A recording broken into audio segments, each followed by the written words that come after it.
we are going to learn passive voice. So let's see the name passive voice. P-A-S-S-I-V-E, passive voice. Let's learn that what are passive voice. Before knowing what are passive voice, we need to know something about active voice. So if we think, अगर हम सोचे कि active voice में सिर्फ इतनी सी बात है कि वहाँ पर ये जो सब्जेक्ट है दैट बिकम्स वेरी इंपॉर्टेंट, ये इंपॉर्टेंट हो जाता है. कैसे इंपॉर्टेंट हो जाता है? लेट्स सी. अब देखिए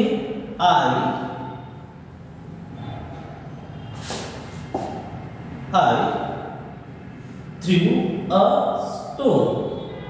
So what we understand that there are three parts: I, stone and threw. So अब हमें क्या पता लगता है? I क्या है? ये I है doer. ओके, एंड इसको हम ग्रामेटिकल लैंग्वेज में बोल देते हैं सब्जेक्ट. तो ये क्या है? ये एक्टिव है, यहाँ पर सब्जेक्ट एक्टिव है. लेकिन स्टोन, ये जो स्टोन है ये अपने आप तो कहीं नहीं जा सकता. तो इसका यहाँ पर ये एक्टिव है. ये ऑब्जेक्ट क्या है? ऑब्जेक्ट को इस डूअर के द्वारा क्या किया गया है? एक जगह से दूसरी जगह भेजा गया है. So this way we understand कि सब्जेक्ट क्या होता है, कौन सा होता है, और ऑब्जेक्ट कौन सा होता है. यानी जिसने ऑब्जेक्ट को एक जगह से दूसरी जगह फेंक दिया है या फिर एक जगह से दूसरी जगह चेंज कर दी, इसकी जगह चेंज कर दी, तो वो सभी क्या होंगे? डूअर. और जो चीज़ अपनी जगह से दूसरी जगह चली गई है या फिर उसके अंदर कुछ परिवर्तन आ गया है तो वो हो जाएगा ऑब्जेक्ट. और बाकी ये बीच की जो हमने एक्टिविटी की है, जो भी हमने एक्ट किया, यानी ये क्या हो जाएगा? वर्ब. तो हम क्या समझे कि एक्टिव वॉइस में सब्जेक्ट इंपॉर्टेंट होता है. वहीं अगर हम देखेंगे पैसिव वॉइस में ये ऑब्जेक्ट इंपॉर्टेंट हो जाता है, यानी कि स्टोन इंपॉर्टेंट हो जाता है. So let's see. ऐसा हम करते क्यों? टू एम्फसाइज, किसी बात पर जोर देने के लिए. यानी हमारे लिए जब ये स्टोन इंपॉर्टेंट है, उसने क्या मारा? उसने स्टोन मारा. उसने क्या फेंका? उसने वो स्टोन फेंका, पत्थर फेंका. तो पत्थर इंपॉर्टेंट हो गया, द स्टोन. ओके. और किसने फेंका? तो वहां पर कौन? आई. मैंने फेंका तो मैं इंपॉर्टेंट हो गया. क्वेश्चन क्या पूछ रहा है? जब क्वेश्चन इंपॉर्टेंस दे रहा है आई को, तो हम एक्टिव वॉइस में आंसर दे रहे हैं. और जब क्वेश्चन इंपॉर्टेंस दे रहा है क्या फेंका, ठीक है, तो यहां पर हम इस ऑब्जेक्ट को इंपॉर्टेंस दे रहे हैं. Let's go ahead. सबसे मेन इंपॉर्टेंट इसका जो पैसिव वॉइस का सेकंड नेम है वो है be plus verb third form. Be plus verb third form. अब be is not alone, be has a family. Be की एक फैमिली है. देखेंगे यहाँ फैमिली में कौन कौन है? Is am are, was were, be, been और बीन. तो ये 1 2 3 4 5 6 7 8, ये जो 8 चीजें हैं ये क्या है? बी की फैमिली है. बिना without using this we can not form a passive voice. इनके बिना ये पैसिव वॉइस हो ही नहीं सकता. और उसके बाद हमारे पास क्या है यहाँ पर? वर्ब की फॉर्म. यानी अब जब हम किसी भी सेंटेंस को एक्टिव से पैसिव में ट्रांसफर करेंगे तो व्हाट वुड बी देयर? क्या होगा? हमें इनका प्रयोग करना पड़ेगा. इस फैमिली में से एक उठाना पड़ेगा और वर्ब की थर्ड फॉर्म यूज करनी पड़ेगी. ये है सिंपल तरीका समझने का कि पैसिव मतलब बी का प्रयोग करना, बी फैमिली में से किसी एक वर्ड का प्रयोग करना है और वर्ब की थर्ड फॉर्म प्रयोग करनी है. Let's see. कुछ और चीजें देखते हैं. I try to make it very simple for you. Let's see. देखेंगे यहाँ पर एक एग्जांपल दे रखा है एक्टिव वॉइस का. एक्टिव वॉइस में सेंटेंसेस कैसे कैसे बन सकते हैं? सारे टेंसेस यूज करके देख लिए हमने. A tiger kills a deer, a tiger killed a deer, a tiger will kill a deer, a tiger has killed a deer, a tiger had killed a deer, a tiger can kill a deer. यहाँ पे लिख देते हैं हम किल. Okay.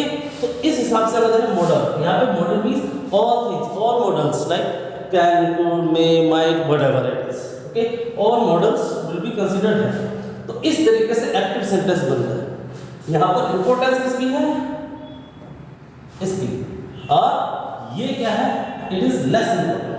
सो ये क्या है, ये सारे सारे सेंटेंस एक्टिव वॉइस देखेंगे। सारे टेंस में प्रेजेंट टेंस यहाँ पर यूज हो गया हमारे पास पास्ट टेंस, और यहाँ पर यूज हो गया हमारे पास फ्यूचर टेंस, और यहाँ पर हैज हैड किल्ड ये क्या है प्रेजेंट परफेक्ट, और ये क्या है पास्ट परफेक्ट। इधर ये सारे मॉडल्स यूज हो गए। और थोड़ा सा और हम आगे बढ़े, अ टाइगर इज या एम या आर, ये टाइगर इज किलिंग, ठीक है। और उसी तरीके से वॉज को भी देख लेंगे, अ टाइगर वॉज किलिंग। तो प्रेजेंट कंटिन्यूअस में ऐसा है, यानी हमने सारे टेंसेस यहां पर प्रयोग कर लिया। आगे बढ़ते हैं। जब हम लेट्स गो अहेड स्टेप बात करेंगे स्टेप। सबसे पहला काम है हमें रिकॉग्नाइज करना है सब्जेक्ट और ऑब्जेक्ट। मैंने बताया कि जब भी एक्टिव यानी जब भी डूअर को क्या किया है, डूअर को एम्फेसाइज किया गया है, डूअर को सबसे पहले रखा गया है, इसका मतलब डूअर ही आंसर है हमारे क्वेश्चन का। तो वो क्या हो जाएगा, जैसे आई थ्रू अ स्टोन, तो आई सबसे पहले है तो ये वाला हमारे पास, और आई ने क्या किया डिस्प्लेसमेंट किया किसका, स्टोन का, यानी स्टोन जो कि डिस्प्लेस हुआ है वो क्या है ऑब्जेक्ट है। और आई जिसने स्टोन को फेंका है वो क्या है सब्जेक्ट, डूअर। डूअर ये है डूअर, और इस पे क्या होता है, इसके ऊपर अफेक्ट पड़ता है, इसके ऊपर अफेक्ट पड़ता है, यानी यहाँ से चला गया, ठीक है, बाय डूइंग एन एक्शन। यहाँ से क्या, यहाँ एक एक्शन होगा और वो आगे से आगे चला जाएगा। दूसरा रिप्लेसमेंट, अब हमें रिप्लेसमेंट करना है। रिकॉग्नाइज करने के बाद हम रिप्लेसमेंट करेंगे, सब्जेक्ट को ऑब्जेक्ट में चेंज कर देंगे। फिर हम देखेंगे स्टेप 3, अब हमें use of be family. Be family जो अभी आपको थोड़ी देर पहले बताई थी, उस बी फैमिली का प्रयोग करेंगे। After using that be family हमारे पास नेक्स्ट टारगेट है be plus verb third form. ध्यान रखना passive means be plus verb third form, तो वर्ब की जो थर्ड फॉर्म है उसको हम प्रयोग कर लेते हैं। फिर हम आगे बढ़ते हैं स्टेप नंबर 5 की तरफ, we will use conjunction.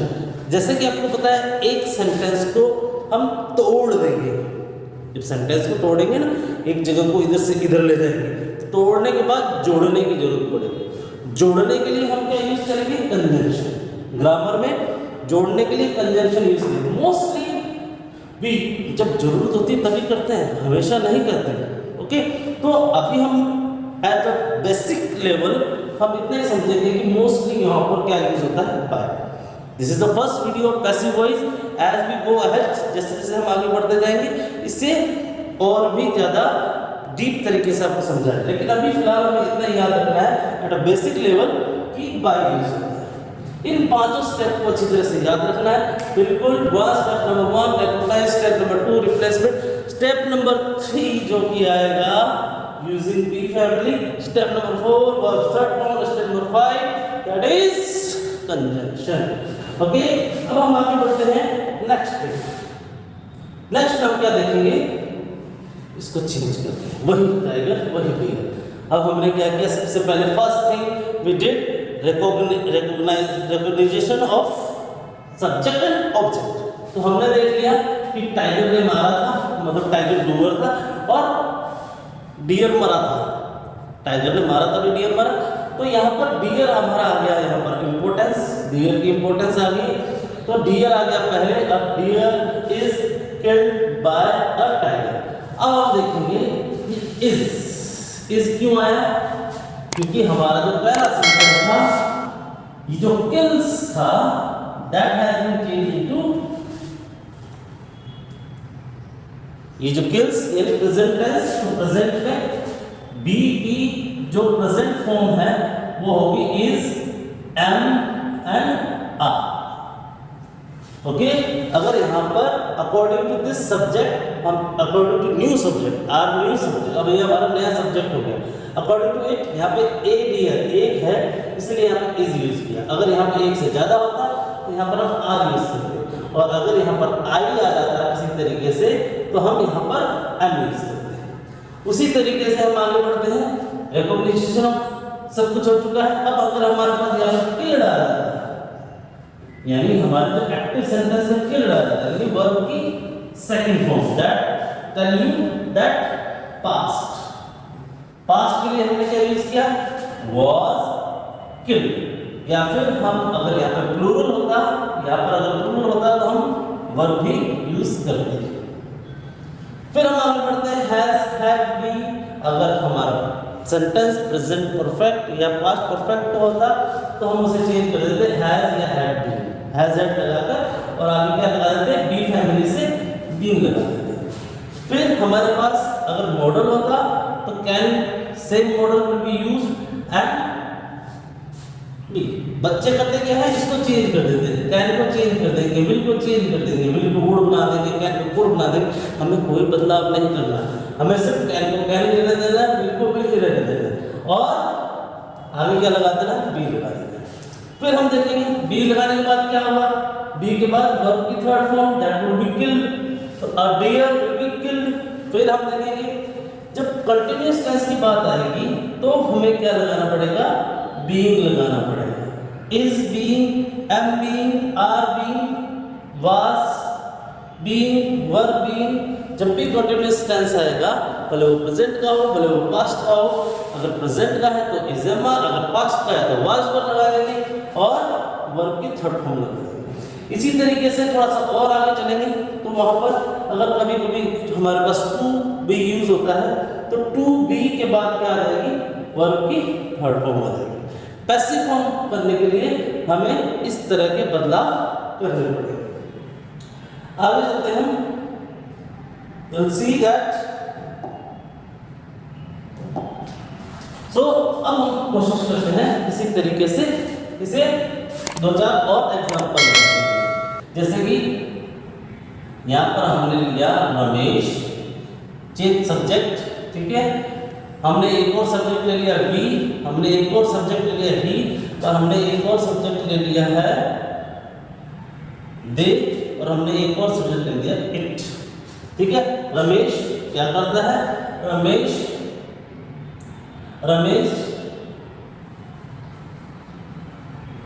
Teachers, Ramesh पढ़ाता है। हम क्या करते हैं, वी स्टडी एंड, और ही क्या करता है, ही करता है प्ले, ओके। फिर दे क्या करते हैं, दे करते हैं लाफ, ओके। फिर इट क्या करता है, इट रन्स। इस यू सी दैट यहाँ पर कितने भी सेंटेंसेस बनाए हैं सब प्रेजेंट, सिंपल प्रेजेंट में बनाए हैं। इन्हीं को अलग अलग तरीके से हम बना सकते हैं। अगर इसको पास्ट में बनाना है तो क्या बन जाएगा, taught, अब ये क्या बन जाएगा, स्टडी, ये क्या बन जाएगा, प्लेड, और ये क्या बन जाएगा, लाफ, और ये क्या बन जाएगा, RAN, रेड। इसी तरीके से हमारे सारे सेंटेंसेस बनेंगे। अब यहाँ पर हमारा जो थर्ड चीज है जो कि ऑब्जेक्ट है, ऑब्जेक्ट होना जरूरी है। अगर पैसिव वॉइस में ऑब्जेक्ट नहीं होगा तो पैसिव बनना मुश्किल है, ठीक है। तो आगे देखते हैं, रमेश टीचर्स या टॉट, इंग्लिश आ गया, और वी स्टडी SST आ गया, फिर ही प्लेस क्रिकेट आ गया। अब यहाँ पे देखेंगे, यहाँ पर no object, we find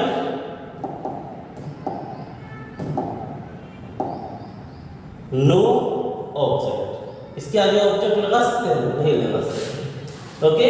laugh के आगे कोई ऑब्जेक्ट लग सकता है, नहीं लग सकता। लेट्स सी गो है, तो इसका मतलब इसका पैसिव भी नहीं बन सकता, ठीक है। लेट्स सी आगे देखते हैं, इट रैन, इट रन, ठीक है। इसके आगे हमने लिख दिया fast.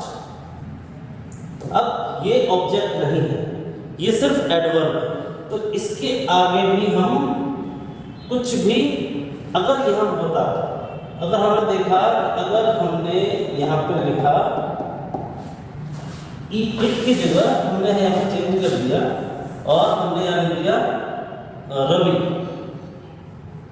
Ravi runs a race. अब यहाँ पे ऑब्जेक्ट आ गया, यहाँ पर लाफ्ट में कोई ऑब्जेक्ट आने का सवाल ही नहीं था, ठीक है। तो इस तरीके से हम देखेंगे, इस तरह से हमें पता लग जाएगा कि ऑब्जेक्ट वाला कौन सा है और बिना ऑब्जेक्ट वाला। ये बिना ऑब्जेक्ट वाली चीजें भी आपको मिल सकती है। आगे चलते हैं, तो अगर बदलाव करें तो बदलाव करने के बाद हम चेक करेंगे यहाँ जो टीचर्स है ये किसमें चेंज हो जाएगा, करना है चेंज करना है, change of object English is taught. अगर पास्ट में होता तो इंग्लिश वाज टॉट, अगर कंटिन्यूअस में होता तो इंग्लिश इज बीइंग टॉट। अगर ये यहां पर लिखा होगा इंग्लिश कैन बी टॉट और इंग्लिश हैज बीन taught। तो here taught is third form, here taught is third form। What we understood, हमने क्या किया है, छोटे छोटे बदलाव कर दिए according to the sentence, जो भी सेंटेंस का टेंस है उसके हिसाब से। उसके बाद में यहाँ पे क्या लगा दिया, वर्ब की थर्ड फॉर्म। ये क्या है, बी की फैमिली। अब क्या लगाना है, बाय। बाय लगाने के बाद यहाँ पर क्या नाम था, whatever name is by Suresh. तो इस तरीके से English is taught by Suresh, English was taught by Suresh, English is being taught by Suresh, English can be taught by Suresh, English has been taught by Suresh. तो इस तरीके से ये पैसिव वॉइस किया जाएगा। आज के वीडियो में इतना ही, आगे इसके बारे में जानेंगे बहुत ही जल्द। Thank you very much.